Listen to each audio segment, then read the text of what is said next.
பிரியமானவர்களே, ஆண்டவரின் நாமத்தில் வாழ்த்துக்கள். மீண்டும் உங்களோடு கூட இந்த வார்த்தைகளை சொல்லுவதற்கு என் ஆண்டவர் கொடுத்ததான தயவுக்காக ஸ்தோத்திரம். இந்த நாட்களில் உங்களுக்கு ஒரு கிறிஸ்தவம் என்றால் உலகம் எதிர்பார்க்கிறது சாட்சி நிறைந்த வாழ்க்கை. அதனால் இந்த முறை நான் சாட்சியின் ஜீவியம் என்ற தலைப்பில் வேதாகமத்தில் ஏராளமானவர்கள் பல சோதனைகள் மத்தியிலும் பிரச்சனைகள் மத்தியிலும் ஆண்டவரை விட்டு விலகாமல் உண்மையாக, உத்தமமாக, நீதியாக, பக்தியாக, பரிசுத்தமாக ஆண்டவருக்காக வாழ்ந்திருக்காங்க. அப்படிப்பட்ட சாட்சிகளை நாமும் உள்வாங்கி நம்முடைய வாழ்க்கையில் ஒரு கிறிஸ்துவுக்காக சாட்சிகளாய் இருந்தால் அவர் நாமம் மகிமைப்படும், சபைகள் கட்டப்படும், குடும்பங்கள் கட்டப்படும், அநேகரை நல்வழியில் நடத்துவதற்கு ஏதுவாக காணப்படும் என்ற உணர்வில் பரலோக தேவன் நம்மை கண்டு சந்தோஷப்பட வேண்டும் என்பதினாலும் இந்த வேத வசனங்களை உங்களுக்கு அறிவிக்கிறோம். அப்போ இதற்கு முன்பு 2 நபர்களை குறித்து, அவர்கள் சாட்சியின் வாழ்க்கையை குறித்து ஒரு 10 நிமிஷம் உங்களுக்கு சொன்னோம். இப்போ இன்றைக்கு இப்பொழுது நீங்கள் கேட்க வேண்டிய வார்த்தை தாவீது.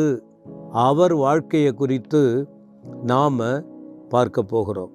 இந்த தாவீதை குறித்து வேதாகமத்தில் எவ்வளவு விஷயம் இருக்குது. அதில் அதிகமான வார்த்தைகளை பார்க்க முடியும். இப்போ தாவீது உங்களுக்கு எல்லாம் தெரியும், சொல்லியிருக்கோம். அவர் ராஜா. ஏற்கனவே அவர் பட்ட பாடுகள், வேதனைகள் ஏராளம். ஆனால் அவர் தேவனுக்காக தன்னை சாட்சியுள்ள ஒரு மனுஷனாக கடைசி வரைக்கும் 1-2 பலவீனத்தை தவிர மற்றபடி அவர் சாட்சி நிறைந்த மனிதனாய் காணப்பட்டார் என்று வேதம் சொல்லுகிறது. தேவனால் சாட்சி பெற்றார், விரோதிக்கிறவர்களால் தாவீது சாட்சி பெற்றார் வேதத்தை. ஆனால் அதே நேரத்தில் அவருடைய வாழ்க்கையில் என்ன விசேஷித்த ஆவி அவர் வாழ்க்கையில் காணப்பட்டது. இப்போ இந்த ஒவ்வொரு செய்தியின் அடிப்படையிலும் நீங்கள் பார்த்தீங்கன்னா, காலேப் வாழ்க்கையில் அவன் விசேஷித்த ஆவி உடையவனாயிருந்தான், உத்தமமாயிருந்தான், ஆண்டவருக்காக சாட்சி பெற்றான். தானியேல் வாழ்க்கையை பார்க்கும்போது அவனுக்குள் விசேஷித்த ஆவி இருந்தது. அவனுடைய தன்மைகள் என்ன என்ன என்பதை தானியேலை குறித்து பார்க்கும்போது நாம் படித்தோம். இந்த தாவீதின் வாழ்க்கையை கூட பாருங்கள். அவனுக்குள்ள விசேஷித்த ஆவியானவர் இறங்கி வந்தார். 1 சாமுவேல் 16ஆம் அதிகாரத்தின் 13ஆம் வசனம் இப்படியாய் சொல்லுகிறது. அப்பொழுது சாமுவேல் தைல கொம்பை எடுத்து அவனை அவன் சகோதரர் நடுவிலே அபிஷேகம் பண்ணினான். அந்நாள் முதல் கர்த்தருடைய ஆவியானவர் தாவீதின் மேல் வந்து இறங்கி இருந்தார்.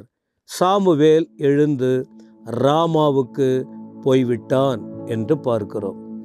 கர்த்தருடைய ஆவியானவர் அவன் மேலே இறங்கி வந்தார். அப்படி இறங்கி வந்ததினால்தான் அவருடைய வாழ்க்கை நிலையை பார்க்கும்போது பயங்கர சோதனைகள், பலவீனங்கள், ஏராளமான பிரச்சனைகள், வேதனைகள் அதிகம் வந்தது. அப்போ இவைகளின் மத்தியில் அவர் ஆண்டவருக்காக என்னென்ன செய்தார்னா, உழைச்சிருக்கார். கடுமையான உழைப்பு, உழைப்பாளியாய் காணப்பட்டார். மட்டுமல்ல, கொடுத்த பொறுப்பில் உண்மையுள்ள ஒரு மனிதனாக இருந்தார். கொடுக்கப்பட்ட பொறுப்பிலே உண்மை காணப்பட்டது. அது மட்டுமல்ல, பாடுகளில் அவர் சகிக்கிற ஒரு மனுஷனாய் காணப்பட்டார். பாடுகளை சகிக்கிற ஒரு அனுபவம், போராட்டங்களை சகிக்கிற ஒரு அனுபவம். ஏன்னா அவருடைய வேத பகுதி ஒவ்வொன்றையும் படிக்கும்போது கண்ணீர் விடுவோம்.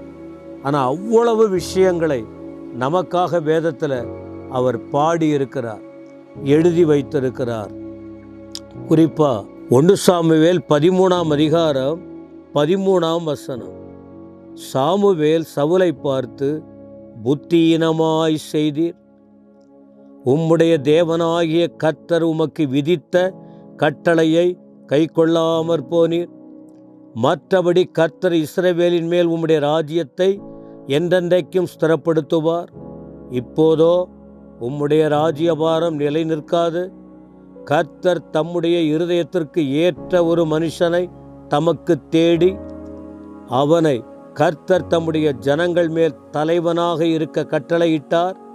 கர்த்தர் உமக்கு விதித்த கட்டளையை நீர் கை கொள்ளவில்லையே என்று சொன்னார். இது யாரை குறித்து சொல்லுகிறார்?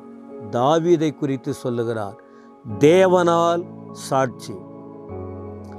சவுல் தன்னுடைய பொறுப்பை இழந்தார். தாவீத ஆண்டவர் அபிஷேகம் பண்ண போகிறார், தெரிந்து கொண்ட பாத்திரமாக. ஆனால் இந்த தாவீதை குறித்து தான் ஆண்டவரே சொன்னார். பாருங்கள், அப்போஸ்தல நடபடிகளின் 13ஆம் அதிகாரத்தின் 22ஆம் வசனத்தில் தாவீதை குறித்து இப்படி பார்க்கிறோம். பின்பு அவர் அவனை தள்ளி, யாரை? சவுலை தள்ளி, தாவீதை அவர்களுக்கு ராஜாவாக ஏற்படுத்தி, ஈசாயின் குமாரனாகிய தாவீதை என் இருதயத்திற்கு ஏற்றவனாக கண்டேன், எனக்கு சித்தமானவைகளையெல்லாம் அவன் செய்வான் என்று அவனை குறித்து சாட்சியும் கொடுத்தார். ஆண்டவர் சாட்சி கொடுக்கிறார். ஆண்டவர் சாட்சி கொடுத்தார். இப்போ தாவீது, சவுல் புறக்கணிக்கப்பட்டார். தாவீதை குறித்து ஆண்டவர் சாட்சி கொடுக்கிறார். ஆனால் அதே நேரத்தில் தேவனால் சாட்சி பெற்றது மட்டுமல்ல, 1 சாமுவேல் 24ஆம் அதிகாரத்தின் 17ஆம் வசனம் 18ஆம் வசனம் படித்து பாருங்கள். சவுல் மேலே வேறே ஆவி வந்தது. தாவீது மேலே கர்த்தருடைய ஆவியானவர் இருந்தார். வேறே ஆவி வந்ததுனால தாவீத கொல்லணும்னு பல முறை முயற்சி பண்ணினார். ஆனால் இப்படிப்பட்ட சூழ்நிலையில் தாவீது ஒளிந்து ஒளிந்து வாழ்ந்தபோது ஒரு சந்தர்ப்பம் வந்தபோது தாவீது நினைச்சிருந்தா சவுலை கொண்டு போட்டிருக்கலாம். ஆனால் கொல்லவில்லை, அவனை உயிரோடு காத்தார். தேவ ஆவியை பெற்ற மனுஷன், சாட்சி பெற்ற மனுஷன் எப்படி இருந்தான் பாருங்க. கர்த்தரால் அபிஷேகம் பண்ணப்பட்டவன் மேலே என் கையை போடக்கூடாது என்பதாக.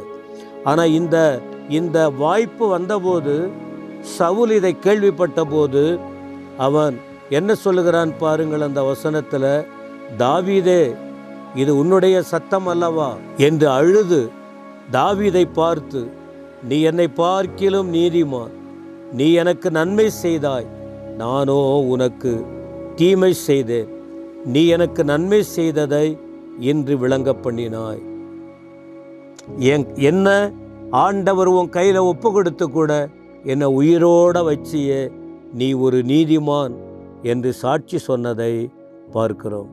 எனவே உழைப்பிலே, பொறுப்பிலே பாடுகளை சகித்து உண்மையாய் ஆண்டவருக்காக வாழும்போது நாம் தேவன் நமக்கு சாட்சி கொடுப்பார், மனிதர்கள் சாட்சி கொடுப்பார்கள். என் அன்பு சகோதர சகோதரிகளே, நம்மை குறித்து மற்றவர்கள் என்ன சாட்சி சொல்கிறாங்க? ஆண்டவர் நாம மகிமைக்காக சொல்கிறாங்களா?